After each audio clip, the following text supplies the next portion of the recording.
Fala, galerinha bonitinha, sejam bem-vindos ao meu canal, eu sou a Camila Silva, vamos de mais um reactzinho, hoje vamos de Sandman, vamos aí de A História de Mortal Kombat 1, vamos aí de reboot. Lembrando, galera, que eu conheço 5% da história por causa do SMzinho, porque eu iniciei ali vendo, né, ali a gameplay dele e tal, mas eu flopei, porque ele passava, eu via um vídeo ali de 40 minutos pra ele conseguir matar um bicho, aí tipo assim, eu não conseguia avançar na história, né? Então, tipo, acabei desistindo. É bacana ver ele jogando, é bacana, sim, claro. Mas eu queria conhecer a história, né? Pô, eu tava querendo saber a história, eu nunca conseguia, aí ficou difícil. Enfim, então resolvi trazer aqui o Sandman pra vocês, belezinha? E vamos que vamos pro nosso reactzinho de hoje. Mas antes, galera, não esqueçam de se inscrever no canal, de curtir, de comentar, de ativar o sininho, isso ajuda muito no crescimento. E vocês também podem se tornar membros. Beleza? E vamos que vamos. Fala aí, galera ligada no meu canal do YouTube, Sandman aqui, e hoje eu trago a história do jogo Mortal Kombat 1, o jogo que rebootou mais uma vez a linha do tempo de Mortal Kombat, mas assim como no Mortal Kombat 9, esse aqui também sofreu um soft reboot, isso porque apesar de reiniciar a linha do tempo nos eventos do Aftermath, ainda existem personagens da linha do tempo anterior que fazem parte dessa história, e é isso que vocês vão acompanhar a partir de agora. Se vocês quiserem ver os vídeos anteriores, aí em cima tá aparecendo a playlist de Mortal Kombat a partir do 9, para vocês assistirem para relembrar, beleza? Dito isso, bora pro vídeo. Top. Aí sim a gente vai conhecer um pouquinho da história. Um pouquinho não, né? Pra conhecer a história. Porque a narração do Sandman é top demais. Lembrando que o link do vídeo original tá sempre na descrição do meu vídeo, belezinha? A abertura começa logo aquele final ali do Mortal Kombat Aftermath, né, que é o 11 e a DLC do Aftermath. Ali aparece o Liu Kang voltando no passado e conseguindo manipular a ampulheta graças à coroa que ele pegou da Crônica. Então ele reinicia o tempo, começando ali no alvorecer do universo. Ele passa eras criando o universo. Ali na introdução mesmo do jogo você vê um grãozinho de areia caindo em meio a uma infinidade de bilhões de outros grãos. E só esse microgrão explode e a explosão dele é suficiente para dar origem a um universo. E só por isso aí já dá para ter uma noção do quão grande é esse universo e quão grande essa ampulheta tem de possíveis novos universos. Enfim, ele passa boa parte das eras criando universos e reinos e passa também um bom tempo preenchendo esses reinos com vida. Ele projeta ali a sua nova era, dando a todas as pessoas a oportunidade de buscar a paz.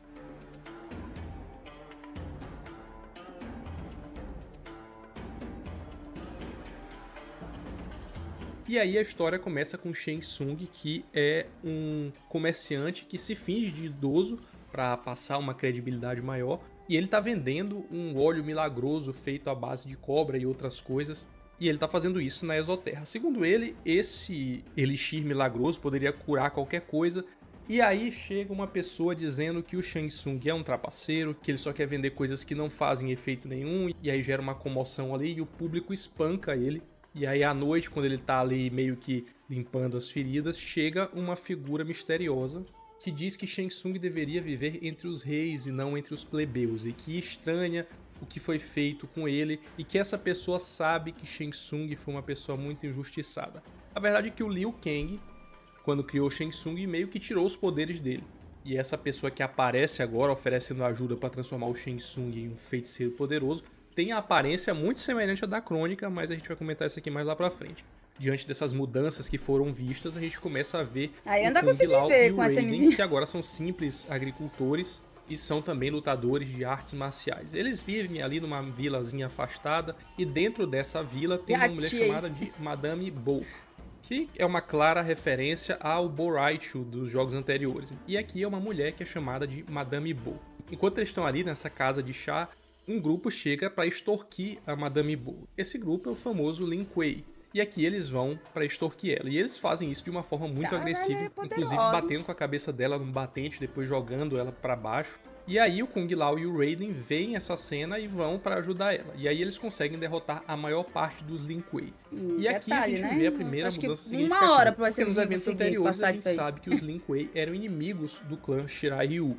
E naquela época os grandes expoentes de cada clã era o Sub-Zero de um lado e o Scorpion do outro. Só que aqui nessa mudança de linha do tempo, o Bi-Han continua sendo o Sub-Zero, e o Scorpion, em vez de ser o Hanzo Hasashi, como nos jogos anteriores, ele é na verdade o Kuai Liang, que era o segundo Sub-Zero que usou essa alcunha para homenagear o seu irmão que tinha sido morto pelo Scorpion no primeiro Mortal Kombat. E junto deles tem o Smoke também. Os três são irmãos, na verdade o Scorpion e o Sub-Zero são irmãos aqui, o Smoke é um irmão adotivo. Depois desse confronto entre eles aí, que o Kung Lao e o Raiden levam a melhor, o Liu Kang aparece, se apresenta como Deus do Fogo e protetor do plano terreno, e ele disse que os Lin Kuei estavam trabalhando para ele, e que isso na verdade era para testar as habilidades deles ali, e ele convida a dupla para entrar na Academia Wuxi. E após alguma relutância ali inicial, os dois concordam, embora o Liu Kang revele que há outros que ele deveria reunir também.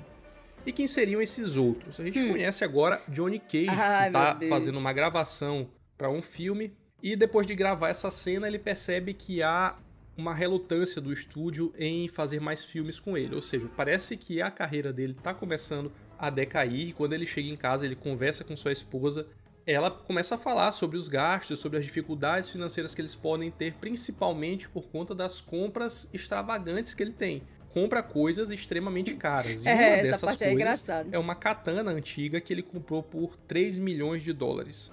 E ele é daquele tipo de pessoa que não quer cortar o gasto, ele quer aumentar o que ele ganha. E aí a esposa dele sai chateada, ela meio que promete que vai se separar dele, e quando ele vira pra trás, ela já tendo saído, ele se depara com Kenshi Takahashi, que é um descendente de um clã que existiu por muito tempo, mas que hoje estava meio sumido. E ele foi na casa do Johnny Cage para tentar pegar a Sento, que é aquela espada, que é aquela katana, para pegar a katana de volta. E aí o Johnny se recusa, é um negócio muito caro para ele, e os dois acabam brigando, e o Johnny Cage acaba sendo vitorioso. Ele amarra e começa a interrogar o Kenshi sobre o motivo dele estar ali. E aí ele fala que ele é desse clã que se escondeu por vários séculos, e ele estava tentando restaurar a glória do antigo clã dele. E aí, no meio dessa briga, dessa confusão deles dois, a campainha toca e quem aparece na porta deles é o Liu Kang, o Sub-Zero e o Scorpion. Ele acha que aquilo ali é uma brincadeira feita pela esposa dele, aquele tom meio comédia do Johnny Cage. Só que aí passa um tempo e ele percebe que não é bem assim. Eles começam uma luta ali, envolve, inclusive o Sub-Zero se envolve numa luta entre eles, até que em determinado momento ele passa a acreditar que realmente tem uma coisa estranha ali, aqueles caras não são normais, aquilo não é obra de alguma pegadinha da esposa dele, e o Liu Kang se apresenta como o Deus do Fogo e diz que tem um propósito pro Johnny Cage. O objetivo é levar ele até a Academia Wuxi também. Então, lá nessa academia, já passado alguns meses, o Raiden, Kung Lao, Johnny Cage e Kenshi treinaram bastante com os monges Shaolin em preparação para um torneio de Mortal Kombat contra a Exoterra. E ali cada um desenvolve suas habilidades.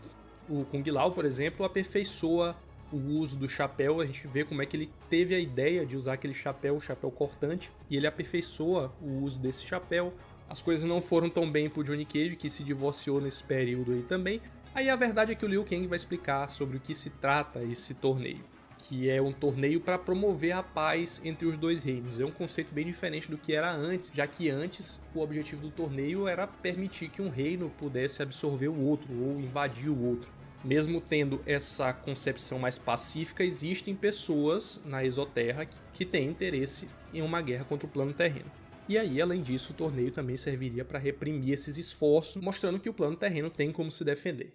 E aí, o que acontece? É feito um torneio entre eles lá, e a luta final acaba sendo entre o Raiden e o Kung Lao para definir quem seria o representante do plano terreno. Nessa luta final entre o Raiden e o Kung Lao, o Raiden consegue vencer o Kung Lao e recebe do Liu Kang um amuleto, que segundo ele foi forjado pelos deuses ancestrais, que concedem ao portador as habilidades de utilizar o trovão e o relâmpago. Logo após isso, Liu Kang abre um portal e eles vão para Exoterra. Aí eu já não vi mais. Eu não lembro disso aí. Acho que eu ainda não vi mais nada. Lá eles são recepcionados pelas Ungadi, que são como se fosse uma guarda real, e também pelas princesas Milena e Kitana. Nessa linha do tempo, as duas são irmãs e ambas são filhas da Imperatriz Sindel. Aí nessa entrada inicial tem um detalhe bem interessante. Essa cerimônia ela é interrompida por alguns Tarkatânios. E aí acontece algumas coisas que são interessantes para pontos que eu vou abordar mais pra frente. A Li Mei, que é a chefe da guarda policial, por assim dizer, ela foca em expulsar os Tarkatânios da cidade. A Milena meio que se incomoda com isso, mas a Li Mei teme que os Tarkatânios espalhem uma infecção ela pela espancou cidade. a Li Mei, né? Essa Ela infecção espancou aqui. o Então há um SMzinho. conflito entre a Milena e a Li Mei. Isso Ah, porque eu não lembrava a Li Mei dessa parte aí. já foi uma Ungadi e estava de plantão no dia que o pai da Milena morreu. Então ela meio que pegou a culpa ali da morte do rei Gerald. Ao chegar no palácio, eles encontram o general Shao, que, como o título sugere, ele é general da Imperatriz Sindel. Ele zomba do campeão da Exoterra ser muito magrinho e o tempo todo tá reforçando a ideia de que o exército da Exoterra é muito superior ao exército do plano terreno. E aí, feita essa conversa inicial, a Imperatriz Sindel recebe os convidados e aí convida a Li Mei para fazer a primeira luta.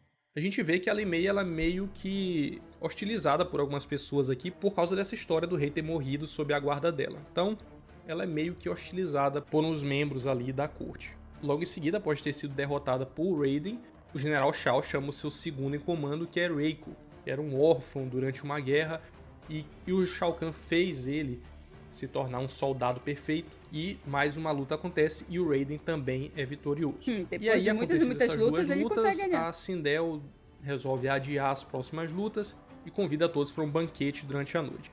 Acontece que durante essa festa, a Milena começa a passar mal e há um relacionamento aparente, ou fica subentendido que há um relacionamento entre a Tanya e a Milena, e ela diz que está passando mal e tal, e acaba saindo.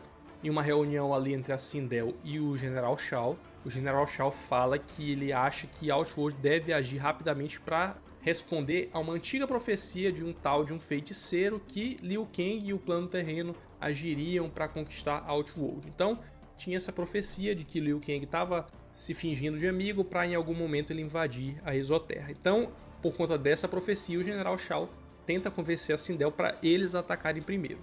A Sindel escuta ele, mas resolve não fazer absolutamente nada, até porque ela pode não acreditar nessa tal dessa profecia. Como eu tinha dito, o torneio iria continuar no dia seguinte. A Sindel conversa com a Milena que seria a próxima a lutar. Por quê? Porque ela seria a herdeira direta do trono. Então, por uma questão de hierarquia, ela seria a próxima. Só que a Milena tem uma doença e tanto a Sindel quanto a Kitana entendem que é melhor que a Kitana lute no dia seguinte. Isso causa um incômodo na Milena, porque isso pode fazer com que ela pareça fraca perante o seu povo. Então ela não concorda com essa decisão, mas a Kitana trata de convencer ela que ela deve lutar no lugar da Milena. Então a Milena não aceita muito bem isso e acaba saindo. O torneio continua, o Raiden consegue derrotar Kota, o Motaro e Shiva, e como tinha sido informado entre as três na noite anterior, a Kitana assume o lugar de Milena. E aí o Liu Kang meio que intervém, dizendo que não foi esse um combinado, e a Sindel diz que o campeão do plano terreno deveria ser capaz de se adaptar a qualquer tipo de circunstância. Então o Raiden concorda com a luta, enfrenta a Kitana, onde ele consegue vencer também. Isso leva agora à luta final contra o próprio General Shao, e quando ele consegue vencer o General Shao, a Sindel declara sua vitória no torneio e acaba saindo. O Raiden tenta ajudar o Shao a se levantar, mas ele vê que ele não tem muita empatia com as pessoas do plano terreno. Quando eles voltam agora vitoriosos ao plano terreno, Liu Kang recebe a visita de Garrus, que agora trabalha com Liu Kang como guardião do tempo, e ele revela a Liu Kang que algo estranho aconteceu porque existe um manipulador que conseguiu tirar Shang Tsung daquela vida que ele estava tendo e meio que instigou a ele a assumir o papel dele de vilão. E aí o que o Liu Kang resolve fazer? Manda que Johnny Cage e Kenshi vão até a Exoterra e tragam o Shang Tsung de volta para o interrogatório. Aí o trio vai, explora ali onde ele encontra o Shang Tsung e também encontra suas forças invadindo um acampamento Tarkatânio. E aí eles levam o Baraka como prisioneiro, eles extraem um líquido dele, que depois a gente descobre que é a medula do Baraka. E aí o Baraka consegue se libertar e tem uma certa vantagem. Então o Johnny Cage e o Kenshi intervêm e impedem que o Shang Tsung seja morto ou seja preso, alguma coisa nesse sentido. Isso porque o Liu Kang precisaria do Shang Tsung para poder interrogar ele. No meio dessa confusão, o Shang Tsung acaba escapando e o Baraka fica sem entender quem são aquelas duas pessoas e por que eles estavam ajudando o Shang Tsung. E aí ele vai explicar que o Liu Kang precisa que o Shang Tsung seja levado com vida, por isso que ele estava ali, ele não era inimigo dele. E aqui é onde a gente tem a primeira revelação sobre a doença da Milena e como que isso está relacionado aos Tarkatânios. Diferente do que acontecia nos jogos anteriores, onde os Tarkatânios eram uma raça, aqui é um grupo de párias que sofrem de uma doença chamada de Tarkat. Essa doença alonga os dentes, faz com que percam os cabelos, causa feridas na pele, faz com que lâminas nasçam no corpo. E essa doença, ela é contagiosa. Então por isso que lá no começo a Li Mei estava preocupada com a presença de Tarkatânios no lugar. E aí eles vivem totalmente afastados da sociedade. E a Mileena tem essa doença, por isso a preocupação da Sindel que ela lutasse. Porque às vezes, quando ela tá em estado de frenesi muito grande, ela acaba mostrando a sua aparência e a doença acaba se agravando. E aí o que eles fazem é ir atrás de Shang Tsung e eles chegam até um laboratório onde a princesa Mileena estava presa e estava amarrada. E ali eles acreditavam que eles estavam fazendo alguma tortura com ela, quando na verdade o Shang Tsung, quando ele extraiu aquela medula do Baraka, ele estava criando uma forma de curar ou pelo menos retardar a doença da Mileena de progredir. E aí o que acontece? Eles prendem o Shang Tsung, que não consegue administrar a dose da cura na Mileena. E aí ela se transforma. Coitada. Nessa forma ela fica totalmente sem controle, inclusive ela fura os 2 olhos do Kenshi, justificando aqui como foi que ele ficou cego. E o que se sucede a partir daqui é que Shang Tsung consegue concluir a sua cura e injeta o soro nela. Nessa hora entram Kitana, Shao e Goro, e a Kitana fica perturbada vendo aquela cena ali. O Shang Tsung acusa os invasores de tentarem interromper o tratamento da doença da Mileena, e aí eles são rapidamente agredidos e aí levados para o presídio do castelo. Nessa hora um portal se abre e quem sai de dentro desse portal é Quan Chi, que diz que tudo o que estava acontecendo ali era referente à profecia que ele tinha dito. Então aquele feiticeiro que eu mencionei tinha feito uma profecia era na verdade o Quan Chi. E aí é revelado que Shang Tsung, Shao e Quan Chi estão todos conspirando contra os habitantes do plano terreno. E agora os membros do plano terreno e o Baraka eles estão trancados nessa masmorra que na verdade é um laboratório de experimentos do Shang Tsung bem parecido com aquele fóssil de carne que ele tinha lá no Mortal Kombat 9. Aqui você vê muitos experimentos bizarros que ele fazia e isso era de desconhecimento até da própria Imperatriz. E aí eles estão na prisão e enquanto o Kenshi tá ali agonizando pelos ferimentos dele, ele pede pro Baraka contar uma história para ele para aliviar a dor que ele tá sentindo. E aqui a gente fica sabendo mais sobre o passado dele, sobre como essa doença agiu e levou a família dele à morte. E ele até diz que parece que a doença gosta de fazer ele sofrer porque ele ainda não morreu. E aparentemente essa doença meio que era para ter sido fatal para ele. Durante essa conversa eles são visitados por Reptile, que agora tem o nome de Syzoth, e ele é o carcereiro desse lugar. Ele dá uns remédios ali para aliviar a dor do Kenshin e ele revela que ele tá ajudando o Shang Tsung porque o Shang Tsung mantém a família dele presa em cativeiro. Então ele é obrigado a trabalhar pro Shang Tsung. Ele conta também que ele é da raça dos Aterrâneos e dessa raça eles são meio lagartos e ele é o único que consegue fazer essa mutação e assumir uma forma mais humana. E isso despertou o interesse do Shang Tsung, que passou a fazer experimentos com ele também porque ele tinha interesse nessa habilidade do Syzoth. Depois dessa conversa, o Shang Tsung aparece e diz que vai usar o corpo de todo mundo ali para fazer as experiências e ninguém vai nem saber que eles estavam presos ali para impedir que o Liu Kang saiba o que ele fez com os habitantes do plano terreno. E aí é liberado uma onda de Tarkatânios para devorar essas pessoas e aí começa um combate onde o Baraka e o Kung Lao conseguem revidar e libertar todo mundo. O Reptile até tenta impedir, mas o Baraka o derrota. E nessa hora o Syzoth exige ser morto para que Shang Tsung poupe a sua família, porque caso o pessoal fugisse, provavelmente a família dele seria morta. E aqui ele descobre pelo próprio Shang Tsung que a família dele já foi morta há muito tempo. Ele tá dentro de uma expectativa que não existe mais. E aí não dá nem tempo dele retaliar, e aí o Shang Tsung enche o lugar de gás, um gás que provavelmente mataria todos ali, não fosse o fato do Baraka conseguir quebrar a porta e liberar todo mundo de lá.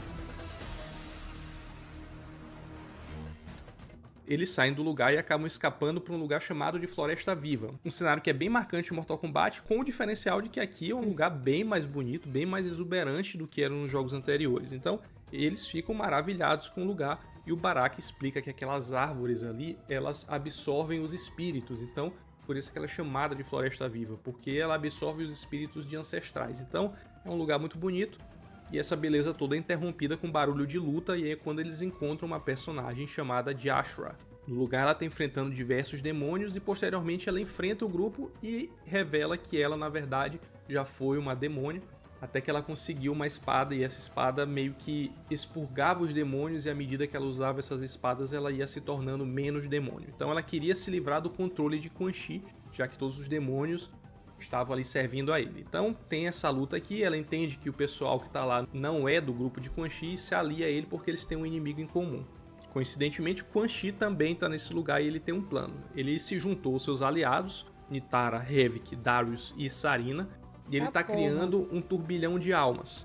E esse turbilhão vai catalisar todas as almas dessa floresta, e é isso que a gente acaba vendo. A floresta é praticamente sugada para dentro desse turbilhão de almas, e desse turbilhão surge uma nova criatura que é o Ermac. O Ermac acumula todas aquelas almas em um corpo só.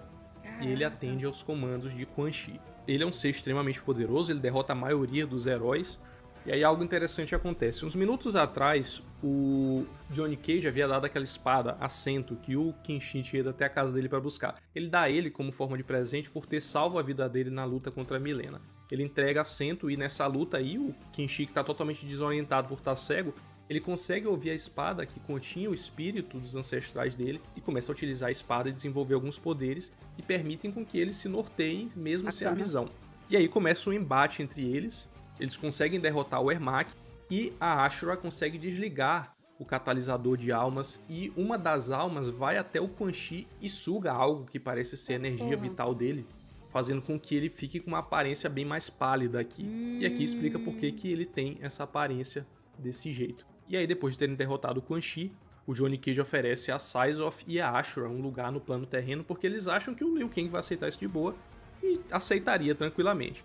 Isso aí deixa até a Ashura bastante feliz porque ela nunca teve um lugar para morar. Então, depois dessa conversa, o Shang Tsung se reúne com aquela figura misteriosa que apareceu lá no início, que tem a exata aparência da Crônica, parece ser a Crônica.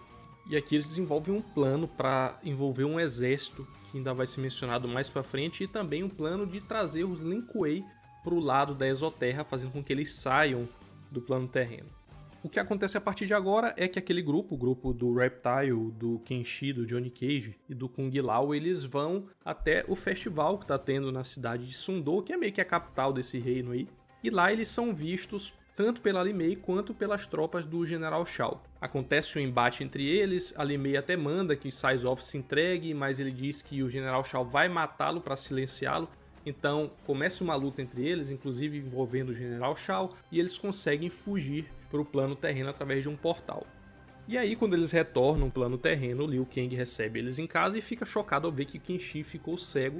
E ele até dá meio que uma gafe, porque ele diz que gostaria que as coisas tivessem sido diferentes dessa vez. Mencionando que o Kenshin já era cego na linha do tempo anterior, só que o Kenshin fica meio sem entender o que ele quis dizer com isso. E aí, ao ouvir tudo o que aconteceu, ele vai conversar com Geras para descobrir como foi que esses eventos aconteceram e quem seria aquela figura misteriosa que apareceu. O Liu Kang até coloca a possibilidade de ser a Crônica, mas o Geras diz que não pode ser ela porque quando um titã morre ele não pode mais voltar à vida. Titã é essa condição que o Liu Kang assumiu aí depois de ter vencido a Crônica. Seria aquela pessoa que teria controle das linhas do tempo. Então ele chega à conclusão que deve ser uma outra pessoa que sobreviveu à linha do tempo anterior e que está tentando causar esse caos aí. Enquanto isso, os Lin Kuei, comandados pelo Bi-Han e pelos seus irmãos, eles estão esperando ali para ter uma audiência com o Liu Kang, mas, ao que tudo indica, a audiência está demorando e o Bi-Han começa a ficar irritado. E aí começa a já ter um entrave entre os irmãos aqui. De um lado, o Smoke e o Scorpion lembram que o pai dele falava da virtude, da paciência, e o Bi-Han é muito mais irritado. E que agora ele é o grão-mestre após a morte do pai deles. Inclusive, ele é até meio ríspido com o Smoke, dizendo que ele, apesar de ter sido adotado pelo pai dele, ele nunca vai ter o sangue dos Lin Kuei correndo nas veias dele. E aí o Liu Kang arruma um tempo e consegue conversar com o clã Lin Kuei. E aí ele fala que quer que eles vão até uma fortaleza e dá essa missão para eles e dá uma outra missão pro Kung Lao e pro Raiden. Nessa fortaleza que eles são enviados, dá para perceber que ali está sendo construído os saca-almas, que são objetos criados pelo Shang Tsung para sugar almas, e o motivo disso vai ser revelado já já. Eles conseguem entrar na fortaleza, são até ali por um momento atacados ali pela Sarina, pela Nitara e pelo Ermac, mas eles conseguem vencer todos e chegam até a fortaleza onde estava Quan Chi e Shang Tsung. Aqui a gente já tem um primeiro lampejo de que o Bi-Han está se corrompendo. Quando ele pega uma moeda de ouro, ele verifica que aquele lugar está repleto de ouro e ele fala que vai ter espólios depois de eles vencerem a guerra, dando a entender que ele se importa muito com a riqueza e que o clã dele não está sendo aproveitado o suficiente pelo Liu Kang, ele está se sentindo meio medíocre, como ele mesmo fala, por estar servindo e não por estar comandando. Então uma visão que ele tem agora que era diferente da visão do pai dele. E aí eles encontram a Aliança Mortal, que é a aliança do Shang Tsung com o Quan Chi. Na luta, o Shang Tsung tenta convencer o Bi-Han a se juntar a ele, o Bi-Han consegue derrotar tanto o Quan Chi quanto o Shang Tsung, mas aí as tropas do General Shao conseguem aprisionar tanto ele quanto o Scorpion. O Smoke tinha ficado para trás para ficar vigiando e não deixar que ninguém chegasse perto daquele saca-alma que estava do lado de fora. Agora, já controlado, o Shang Tsung faz a proposta dele e apresenta o projeto que ele tem, que ele vai incluir os Lin Kuei. Ele mostra um exército gigantesco e esses exércitos eram chamados de Exército do Rei Dragão. As almas que estariam sendo construídas pelos saca-almas seriam utilizadas para alimentar esse exército. E aí ele coloca uma coroa e mostra como é que funciona. Ele coloca um pouco de alma, coloca a coroa na cabeça e passa a controlar uma parte do exército. Então aqueles saca-almas serviriam como combustível para esse exército gigantesco. Com esse exército eles usariam para destruir o exército do plano terreno. O Bi-Han acaba se corrompendo e aceita trabalhar para Shang Tsung, o que causa revolta no seu irmão, no Scorpion, e aí o Scorpion se solta, derrota todo mundo e consegue fugir. Nessa fuga, inclusive, ele até enfrenta o Heavy, que tinha sua aparência normal, e aí, ao ser colocado no ouro derretido, ele consegue revidar e afogar o rosto do Heavy no ouro derretido, fazendo com que ele fique com aquela cicatriz. Eita bagaceira. Depois dessa luta, ele se encontra com o Smoke do lado de fora, e ele conta o que aconteceu ali, que o seu irmão os traiu e que agora ele tem um plano de se juntar à Exoterra. Só que nessa hora, o Bi-Han aparece e luta contra ele e o Scorpion consegue vencer. Interessante que nessa luta aqui mostra como foi que ele conseguiu aquela cicatriz no rosto que a gente acompanhou nos eventos anteriores. Apesar de ser uma linha do tempo totalmente diferente, a gente vê que os eventos continuam se repetindo. Nesse caso, a cicatriz que o Kuai Liang tinha antigamente, ele também consegue aqui. Depois de vencer seu irmão, ele leva o Sub-Zero para casa e a missão acaba ficando incompleta. Durante essa luta, o Liu Kang conversa com o Geras e o Geras diz que há algo muito estranho com aquela mulher. Ele diz que ela não pertence àquela linha do tempo, ou seja, ela vem de uma outra linha do tempo. E é uma linha do tempo que estaria concomitante a essa, paralela e acontecendo os mesmos eventos. Essa pessoa veio para essa linha do tempo e eles não sabem ainda a motivação dela em ajudar o Shang Tsung e o Quan Chi. A opção que é escolhida pelo Liu Kang é ir até a Exoterra e explicar para a Imperatriz Sindel tudo o que está acontecendo aqui, inclusive que ele foi o responsável por criar essa linha do tempo. Então ele chega lá e a Li Mei é quem encontra ele, já sabendo que tem uma ordem de não deixar o Liu Kang se aproximar, ela pede que ele volte. Só que o Liu Kang conversa com ela, diz que Shang Tsung está desde sempre conspirando, ele conseguiu uma cura para Tarkash da Milena para se aproximar da Imperatriz e que agora ele, Quan Chi e o General Shao se aproximam de dar um golpe para depor ela do poder. Então ela, ouvindo isso, vê que faz sentido o que ele está dizendo e resolve levar ele até a Imperatriz. No meio do caminho, como sempre, há algumas lutas. Eles acabam derrotando a Tanya e levam ela até a Imperatriz para provar que eles não têm intenção nenhuma de machucar o pessoal da Exoterra. Nesse negócio de levar a Tanya até lá, acontece que uma luta com a Milena acaba desencadeando e ela começa a assumir a sua forma de Tarkat, e onde ela fica totalmente sem controle, e nessa ela quase mata a Sindel, e quem salva ela é a Li Mei. E como a Li Mei tinha sido feito quase que um pária por ter sido responsável, ter sido negligente, pelo menos é o que diziam isso dela ter sido negligente na morte do Rei Gerald, a Imperatriz Sindel perdoa a Li Mei por ter salvo a vida dela naquele momento. Então eles conseguem administrar o solo da Milena e o Liu Kang consegue provar tudo o que ele está dizendo, incluindo aquela masmorra. Ele pede para que ela vá naquela masmorra que o Shang Tsung fazia os experimentos dele. Ao ver aquilo, ela fica horrorizada com aqueles experimentos. Além disso, Liu Kang chega e diz para ela que ele foi o responsável por criar essa linha do tempo, e aí ele convoca o Geras para provar que ele está falando a verdade, e ele mostra para Sindel como é que era a sua vida no passado. A Sindel fica perplexa ao saber dessa história toda e pergunta por que o Liu Kang desistiu daquele poder de controlar o tempo. Então ele explica que não sabia como é que ia ser, se ele ia ser melhor do que a Crônica caso ele continuasse naquele poder, então ele colocou alguém da confiança dele, que seria, no caso, o Geras. Nesse momento, o General Shao aparece, dessa vez portando o amuleto de Shinnok. Nisso ele consegue aprisionar 4 personagens dentro desse amuleto, que são a Milena, Kitana, Tanya e o Geras, o que obriga a Sindel a ter que lutar contra todo mundo, inclusive o General Shao. Isso permite que o Liu Kang recupere o amuleto e liberte o Garrus, a Tanya e as duas irmãs. E aqui, depois de toda essa explicação, todas essas lutas, o Liu Kang pede a ajuda de Sindel. Ela até pergunta se ele está fazendo aquilo ali um pedido como um criador ou como um amigo, e ele diz que é um pedido de amigo. E aí agora as forças se unem ali, as forças de Outworld e do plano terreno viajam para a fortaleza da Aliança Mortal, e ali eles se juntam para conseguir impedir os planos deles. E aí quem aparece primeiro é o Ermac, que começa logo derrubando a Tanya, quebrando ali umas costelas dela, e a Mileena consegue derrotar ele no combate. E aí isso faz com que uma alma em específico assuma o controle do Ermac. Quem que é essa alma?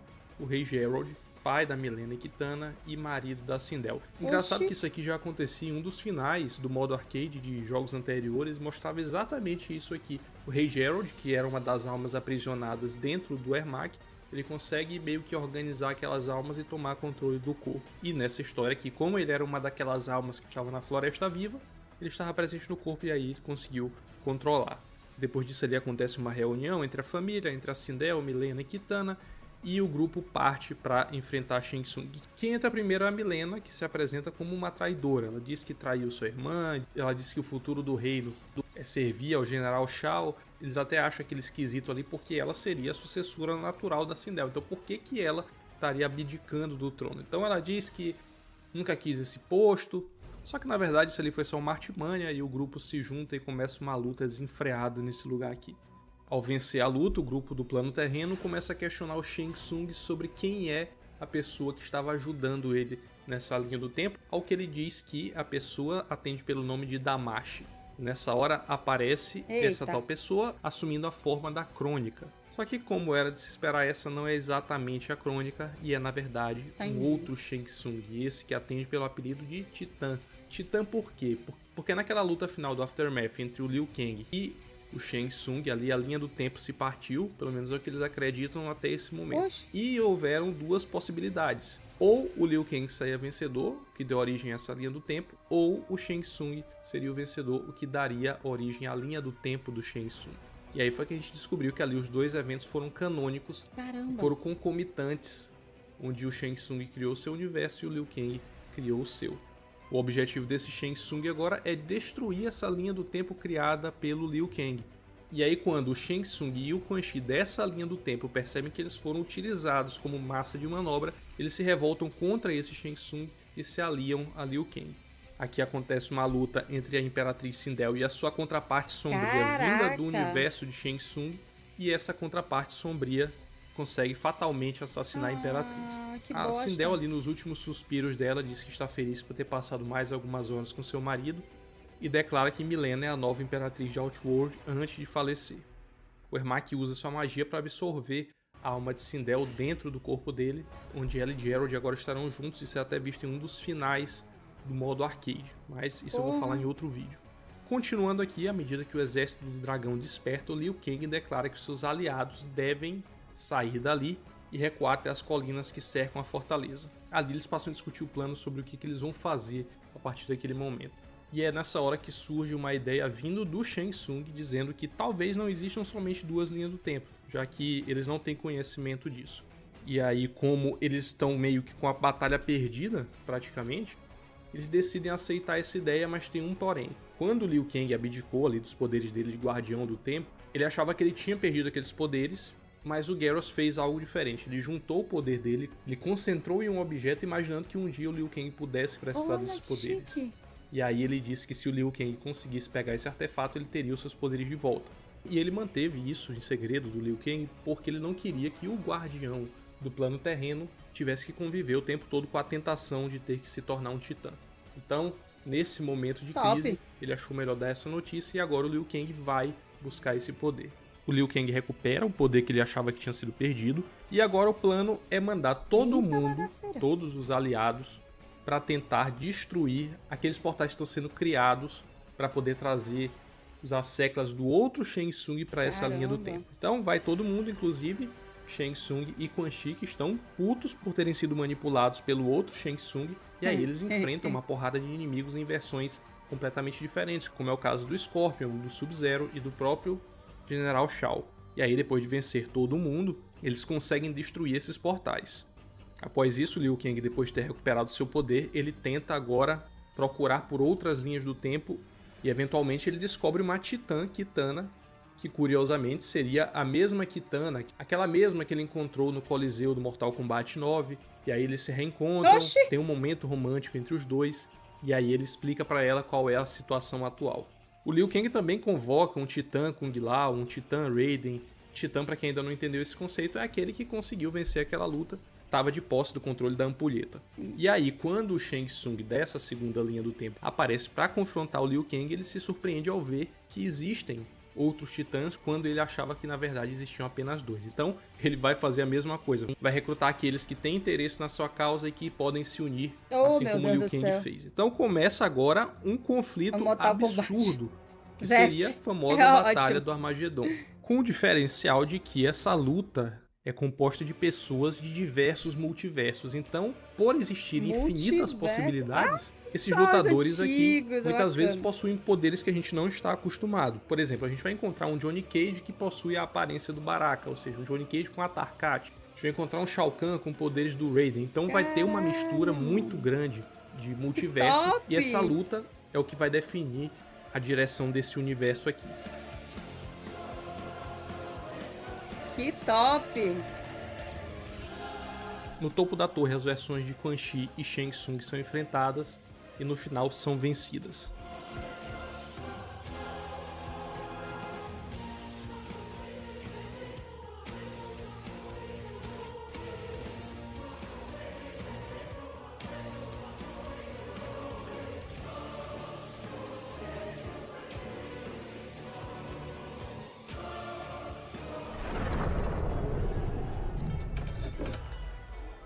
Oxe, voltou lá pro...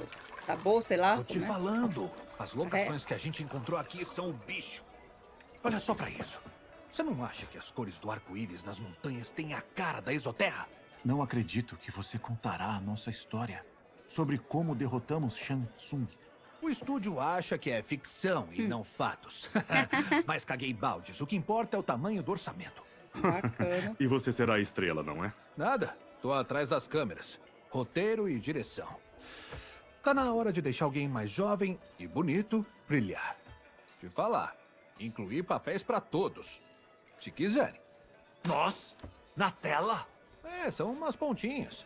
Mas sabe o que dizem? Não existe papel pequeno. Obrigado, Johnny. Mas temos que recusar. Mas Raiden... Os novos iniciados chegam amanhã. Devemos retornar a Wuxi para começar o treinamento deles. É claro. Você tem razão. E aí, o que me diz, Takahashi? Tá faltando um espadachim cego. E nenhum ator faz o que você faz. Eu adoraria. Oi! Mas meu trabalho para restaurar os Tyre está dando frutos. Não posso parar agora. Você, eu sei que não vai rolar. Você sempre parece o culpado. De fato, Johnny Cage. É exatamente por isso que eu preciso ir. Para a Exoterra, orientar a Imperatriz? Entre o pai e a irmã, Milena já está sendo muito bem aconselhada. E com os feiticeiros e o general aprisionados, seu reinado não tem o que temer. Há algo errado, então? Estou simplesmente reforçando nossas defesas. Como você sabe, Li Han e os seus Lin Kuei abandonaram os postos de guardiões do plano terreno. Seu irmão, Kuai Liang, concordou em iniciar um novo clã, o Shirai Ryu, para substituí-lo. Então, tenho que ir para ajudar. Tem algo que possamos fazer? Ainda não. Mas eu vou chamar todos vocês quando chegar a hora. Pique. Senhora Bo, Senhora Bo. mais uma vez você serviu uma ótima refeição. Bondade sua dizer isso. Aproveite o resto da sua noite. Obrigado a todos. Serviram bem, como campeões do plano terreno. Não, Liu Kang. Obrigado você. Cuidar desse serviço mudou totalmente o arco das nossas vidas. Eu estou feliz. Certo, cavalheiros. Se já terminaram, ainda há uma coisa a ser feita. Me pague. Qual de vocês vai pagar a conta? Sabia? Eu não. Eu ainda tô no vermelho por causa da Centaur. Tá com a burra cheia, hein, Takahashi? Bastante. Sabe que quem convida dá banquete. E fomos Acha que temos dinheiro? O Shaolin vive inutilmente. Ai, caramba. Chega, Capitão. Tá tudo sob controle. Além disso, o agente me falou que eu posso reduzir tudo em custo de renda. Os reinos estão em boas mãos. Ah, que bacana.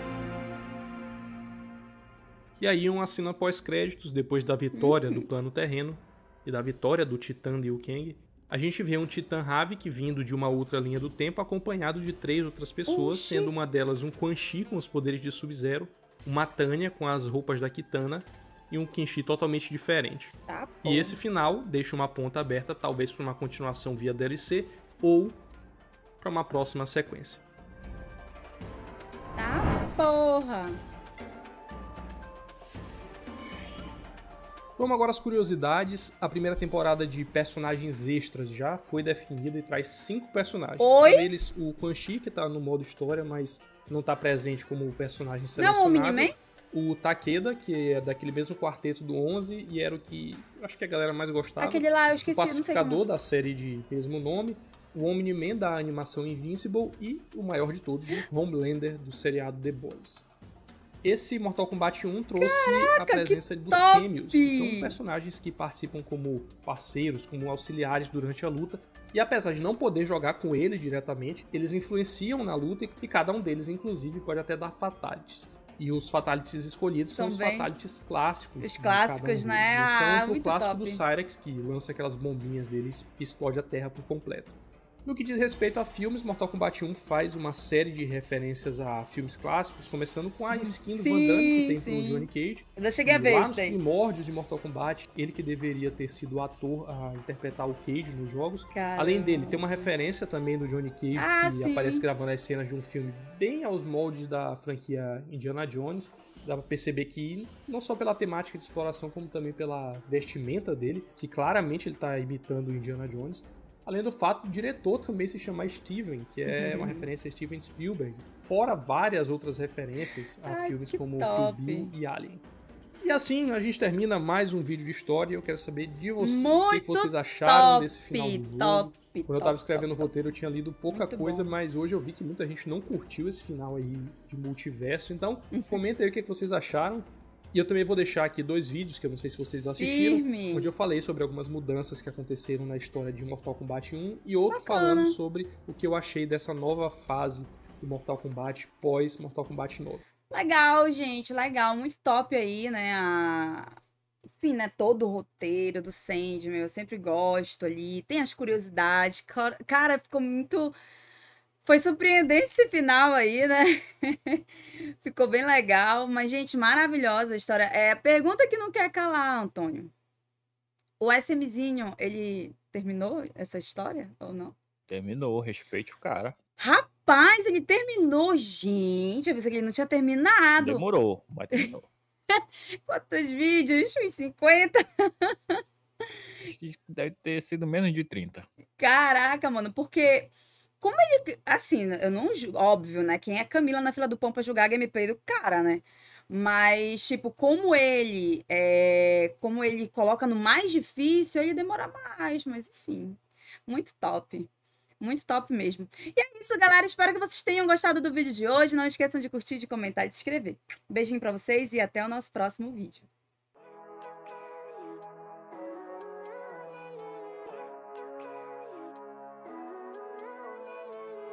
Living life, every day, late at night, not okay.